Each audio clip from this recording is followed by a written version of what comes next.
الله الله الله. بزاف ديال الناس كيمرض لهم الدجاج، واول حاجه كيديروا هي كيمشيو للفارماسيان يشريو الدواء، ولكن عمرهم ما سولوا راسهم شنو هو السبب الحقيقي من مورا داك المرض.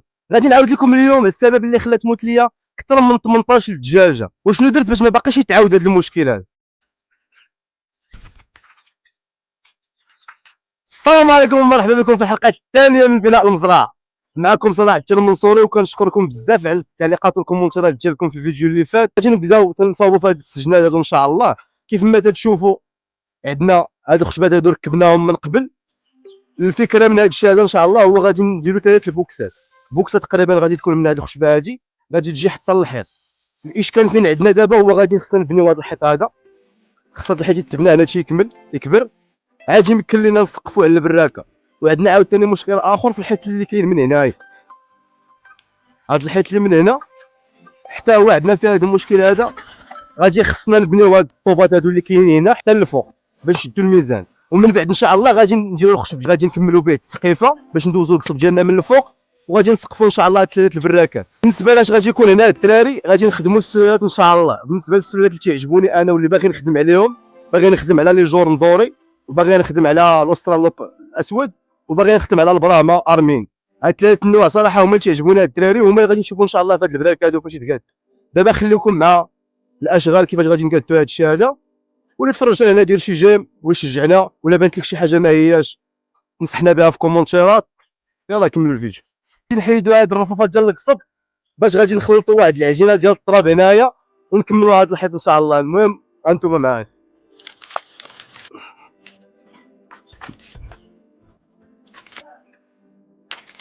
دابا الدراري واش جبنا التراب، اجي نحلو ليه شي حله من الوسط بحال هكا باش نكبو فيه الماء.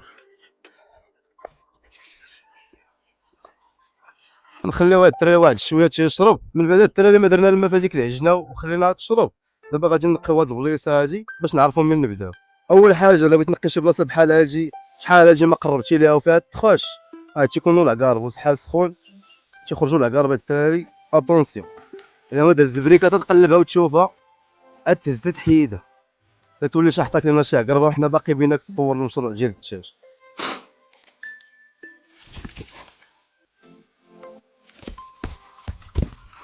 اللي متابع هاد السلسله هادي عارف بلي هاد المشروع ديال الدجاج هو الحلم ديالي، ولكن قبل ما نبداو تنبنيو هاد الحيط هذا غادي نعاود لكم على المشكل اللي كان وقع ليا.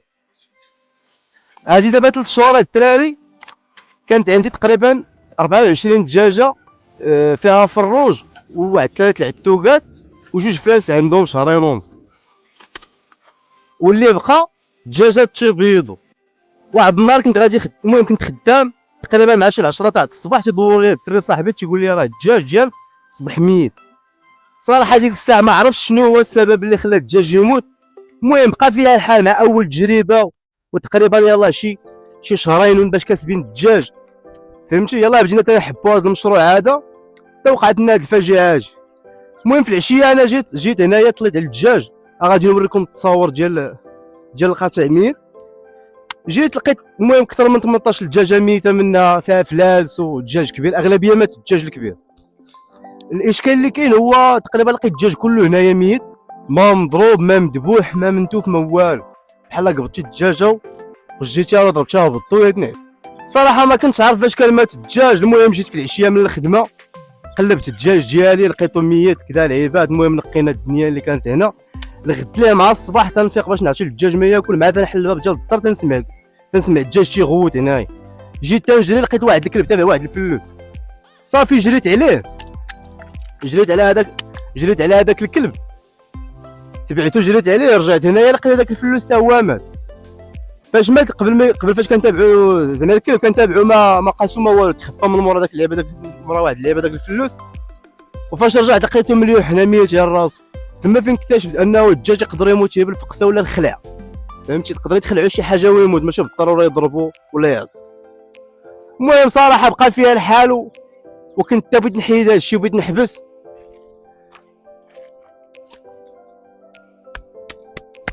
الحاجه الوحيده اللي كنا درنا زينه هو قبل ما يموت لي القاطع كنت جمعت تقريبا شي 90 بيضه وحطيت عند واحد الدري في واحد الفقاصه، وقبل منها كانوا كيقولوا لي واحد 2 دجاجات وكنت حاط لهم البيض. والحمد لله اللي قال هذاك من بعد كل كهرباء تيجيب الله فرجه. النتيجه الدراري تشوفوها قدامكم، هما هاد الفيسات تبارك الله هما اللي خلاو اننا نبقاو غاديين في هذا المشروع ويحببونا فيه اكثر.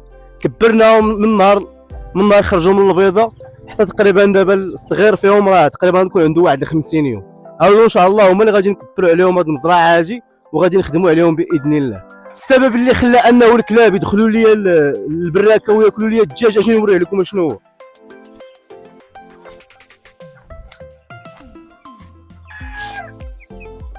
هذا الباب هذا هو ديال السجنه الدراري، هذا الباب هو ديال السجنه. انايا فاش كنت نكون غادي للخدمه كان هاد الشراجم هذا كنت محيدو، فهمتي؟ فاش نكون خارج مع الصباح تنحيدو وتنخليهم خارجين بغاو يدخلوا بغاو يخرجوا. وفي العشيه فاش نجي تنحط لهم هاد الباب هذا وتنكاليه بواحد الخشبه. راك هذاك النهار المشؤوم اخوتي هذوك الكلاب اللي كانوا دخلوا كيفشتوا الباب راه ماشي شي باب اللي مصلوح يقدر ينقز من هنا يقدر يدخل من القن، ممكن كلشي ممكن يقدر ينقز من فوق الحيط. هادشي مازال ما مقادش مزيان. حيدوا هذيك العصا اللي هنايا دخلوا بداو تيشيريو الدجاج حتى ما تنا هذيك 18 دجاجه الدراري. المهم يخلفني الله واللي بغيت نوصل لكم هو هذا المشروع راه فيه ما يدار، وصراحه انا ديروه عن حب صراحه. العجنات الدراري ديالنا هي وجدات تاع الغيس. العجنه ديالنا اول حاجه غادي نديرو هما غادي نسدو هاد الفراغات قبل ما نبداو تنكملوا الصف. غادي نسدو هاد الخويات بعدا اللي كاينين هنا.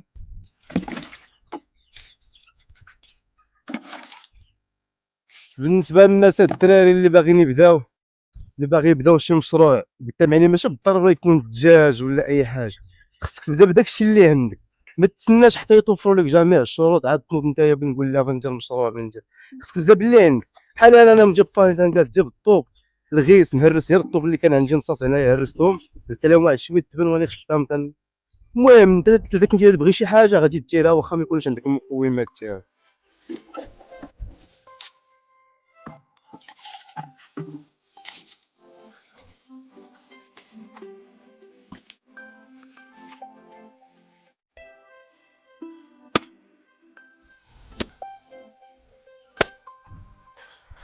دابا الدراري من بعد ما سدينا هاد الثقاب اللي كاينين هنا غادي نعليو الحيط على النيفو اللي بغينا.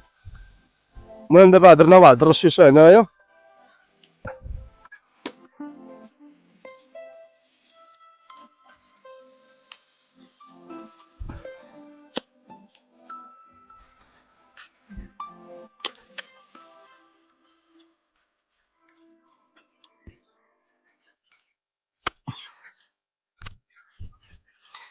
جهزناها غادي نبداو بعد بسم الله.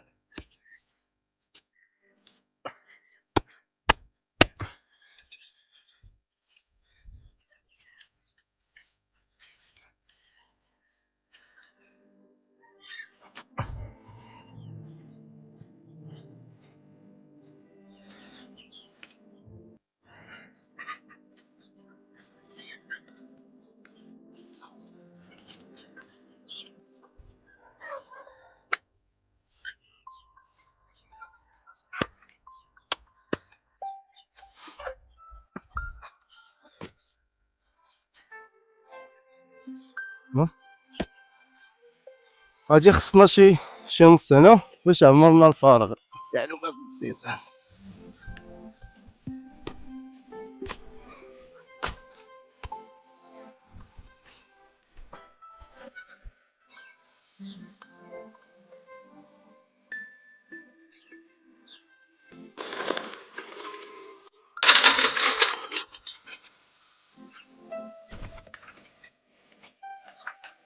اليوم الدراري قدرنا نكملوا هذه المرحله، ولكن باقي اصعب جزء في السجنه اللي هو السقف. غادي نسقفوا ان شاء الله بهذا القصب هذا. المرحله هذه هي اللي غادي تحدد لنا واش هذا الشيء اللي غادي نديرو غادي يعطينا نتيجه ويحمي لنا القطيع ديالنا ولا غادي نعاودوا نرجعوا لنفس المشكل. الشيء كامل ان شاء الله غادي تعرفوه في الحلقه الجايه. يلا تيس.